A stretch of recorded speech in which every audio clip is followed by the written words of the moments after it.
ধ্ৰুপদী ভাষাৰ মৰ্যাদা দিব লাগে বুলি বহু দিনৰ পৰাই ভাষা আন্দোলনৰ সময়ৰ পৰাই বিভিন্নজনে লাগি আছিল। আমাৰ ভাষাৰ ওজাসকলে লাগি আছিল আৰু যোৱা ৩ অক্টোবৰত কেবিনেটে এই ভাষাটোক অসমীয়া ভাষাক ধ্ৰুপদী হিচাপে স্বীকৃতি দিয়াত মোৰ চিৰচেনেহী মোৰ ভাষা জননীয়ে যি ঐতিহাসিক স্বীকৃতি পালে, এইটোত আমি সকলো অসমবাসীৰ লগতে অসমীয়া ভাষাক ভাল পোৱা সকলো অসমীয়াই আজি আমি উৎফুল্লিত, আনন্দিত। মোৰ দৃষ্টিত এইটো এক ঐতিহাসিক স্বীকৃতি আৰু আমি প্ৰধানমন্ত্ৰী নৰেন্দ্ৰ মোদী ডাঙৰীয়াৰ লগতে অমিত শ্বাহ, সাংস্কৃতিক মন্ত্ৰী গৰ্জেন শেখাৱত, শিক্ষামন্ত্ৰী ধৰ্মেন্দ্ৰ প্ৰধান আৰু অসম চৰকাৰৰ মাননীয় মুখ্যমন্ত্ৰী হিমন্ত বিশ্ব শৰ্মা ডাঙৰীয়াক আমি ধন্যবাদ জ্ঞাপন কৰিলোঁ।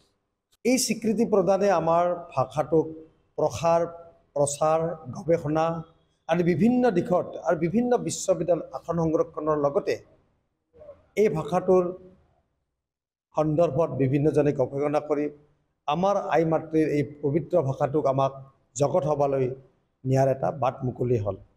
এই ভাষাটোৰ কাৰণে ভাষা আন্দোলনত শ্বহীদৰ সৰ্বোচ্চ ত্যাগৰ আজি আমি অযুত স্বীকৃতি পালোঁ।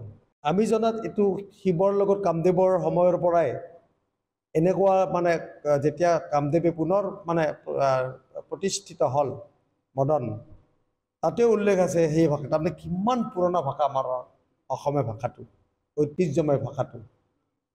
আজি নৰেন্দ্ৰ মোদী ডাঙৰীয়াক আৰু হিমন্ত বিশ্ব শৰ্মাক ধন্যবাদ এই কাৰণে দিব লাগিব, প্ৰকৃততে অসম আন্দোলনৰ শ্বহীদক মৰ্যাদা, ভাষা আন্দোলনৰ শ্বহীদক মৰ্যাদা, জাতি মাটি সুৰক্ষাৰ দিশত অসমক সুৰক্ষিত কৰা, এই গোটেই সমস্ত কামখিনি যিখি ভাষা আন্দোলন হওক, অসম আন্দোলনত অসমীয়া জাতিয়ে যিটো বিচাৰিছিল, যি সংৰক্ষণৰ সুৰক্ষাৰ সকলো কথা আজি আমাৰ চৰকাৰে এটা এটাকৈ পালন কৰিবলৈ গৈ আছে।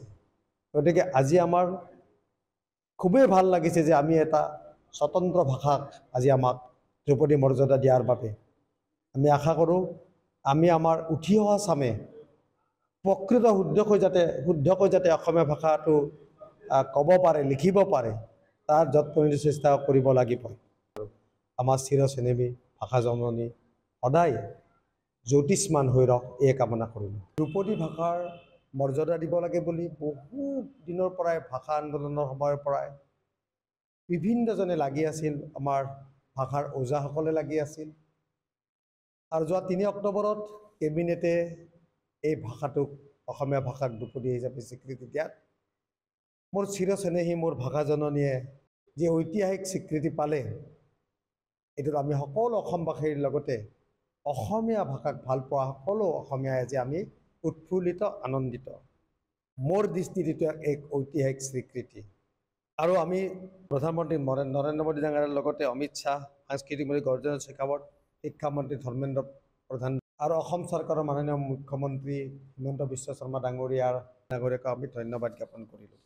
এই স্বীকৃতি প্ৰদানে আমাৰ ভাষাটোক প্ৰচাৰ, গৱেষণা আদি বিভিন্ন দিশত আৰু বিভিন্ন বিশ্ববিদ্যালয় আসন সংৰক্ষণৰ লগতে এই ভাষাটোৰ সন্দৰ্ভত বিভিন্নজনে গৱেষণা কৰি আমাৰ আই মাতৃৰ এই পবিত্ৰ ভাষাটোক আমাক জগত সভালৈ নিয়াৰ এটা বাট মুকলি হ'ল। এই ভাষাটোৰ কাৰণে ভাষা আন্দোলনত শ্বহীদৰ সৰ্বোচ্চ ত্যাগৰ আজি আমি অযুত স্বীকৃতি পালোঁ। আমি জনাত এইটো শিৱৰ লগত কামদেৱৰ সময়ৰ পৰাই এনেকুৱা যেতিয়া কামদেৱে পুনৰ প্ৰতিষ্ঠিত হ'ল মদন, তাতেও উল্লেখ আছে সেই ভাষা তাৰমানে কিমান পুৰণা ভাষা আমাৰ অসমীয়া ভাষাটো, ঐতিহ্যময় ভাষাটো।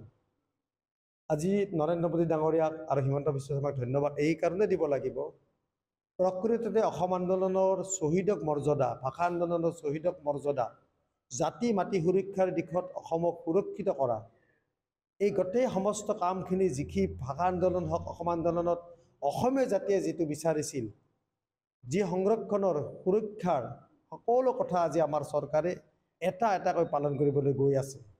গতিকে আজি আমাৰ খুবেই ভাল লাগিছে যে আমি এটা স্বতন্ত্ৰ ভাষাক আজি আমাক ধ্ৰুপদী মৰ্যাদা দিয়াৰ বাবে আমি আশা কৰোঁ আমি আমাৰ উঠি অহা চামে প্ৰকৃত শুদ্ধকৈ যাতে অসমীয়া ভাষাটো ক'ব পাৰে, লিখিব পাৰে, তাৰ যৎপৰোনাস্তি চেষ্টা কৰিব লাগিব।